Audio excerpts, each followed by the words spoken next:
महत्त्वाची बातमी आपण पाहूयात। बिश्नोई गँगच्या लोकांना अटक करा, विजय वडेट्टीवार यांनी विधानसभेत मागणी केली। कुलदीप बिश्नोई आणि शुभम लोणकरचा बंदोबस्त करावा अशी मागणी आता वडेट्टीवार यांनी केली।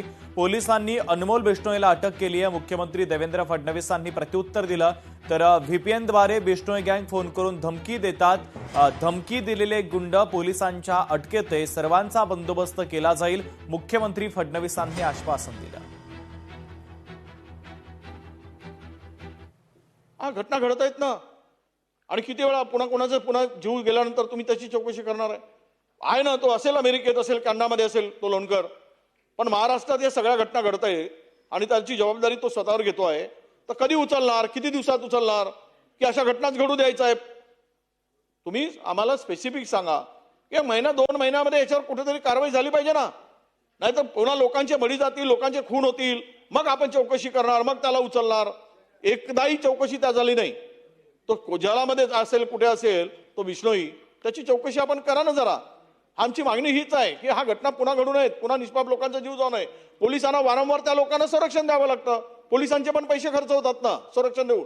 म्हणून बिश्नोईला असेल किंवा लोणकरला असेल, मुख्यमंत्री महोदय यांना उचलून आणून, कारण हा घटना वारंवार या बिश्नोई गँग जबाबदारी घेते। मुळात आपण जर बघितलं तर पोलिसांनी मागच्या काळामध्ये चांगली कारवाई करून या ठिकाणी अनमोल बिश्नोईला अटक केलेली आहे, तोही जेलमध्ये। प्रवीण लोणकरला अटक केलेली आहे। आता यांचे भाऊ जे बाहेर आहेत, जे परदेशात आहेत, त्यांची मोडस ऑपरेंडी काय आहे? ती मोडस ऑपरेंडी अशी आहे की व्हीपीएनच्या फोननी तिकडनं ते कोणाला तरी फोन करतात, त्याला धमकी देतात।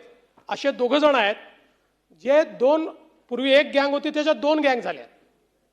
कारण हे मेन यांचे जे आका होते ते आता जेलमध्ये गेले आहेत, म्हणून यांच्यात 2 गँग झाले आहेत। दोघेही वर्चस्वाकरता प्रयत्न करतायत, पण मी निश्चित आश्वस्त करतो यांनाही आपण शोधून काढू आणि हे जे काही किरायाचे गुंडबिंड घेतात या सगळ्यांचा या ठिकाणी पूर्णपणे बंदोबस्त केला जाईल।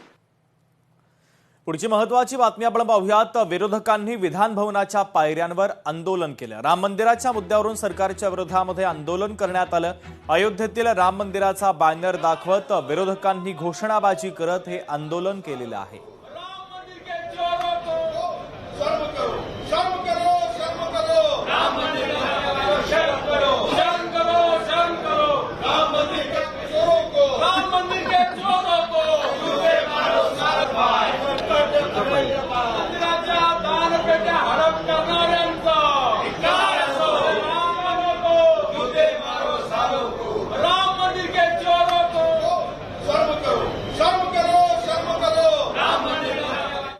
पुढची महत्त्वाची बातमी। राम मंदिर देणगी चोरी प्रकरणी राज ठाकरे यांनी आता भारतीय जनता पक्षावर टीका केली आहे।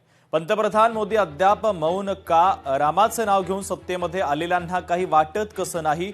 एसआयटीच्या प्राथमिक अहवालामध्ये अपहाराची पुष्टी नाही, असं आता मनसे अध्यक्ष राज ठाकरे यांनी म्हटलेलं आहे।